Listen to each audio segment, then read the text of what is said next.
but as talking to bystanders, the person could have absolutely used CPR and improved their chances of survival. Unfortunately, they did not. My name is Buttram. I'm an installation services project manager for CSI. For the last 20 years, I've been involved in fire and EMS and training for CPR, AED, and first aid.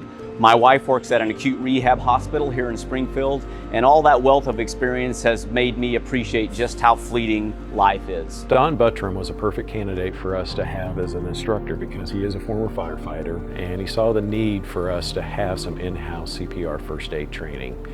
Don went to Cox Health and became certified through the American Heart Association as a first aid CPR instructor. It is not very common for a company to sponsor such an activity in-house with their employees. Less than 50% of U.S. employees have formal CPR AED training.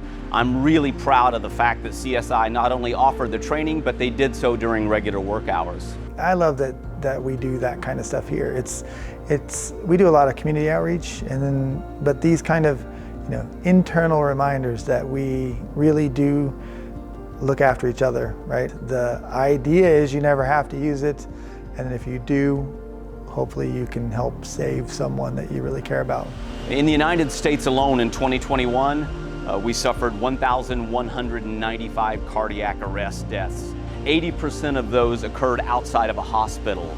So be it in a public setting, at home, or at work, CSI wants their employees to be prepared to save lives. We had a great response in that a lot of people really were excited to be able to do this and be a part of this team. And at the end of it all, we've had a total of 36 employees be certified in first aid and CPR. Those first few minutes are critical. So with the proper training, those CSI employees can make life-altering changes to the potential for the victim to survive.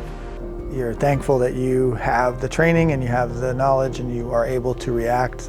Our dedication comes from really taking care of each other. So we just try to find ways to take excellent care of each other. In those moments when you have a fellow coworker who needs something, you're able to help. Good job. You're done. Put the pads back on the plate.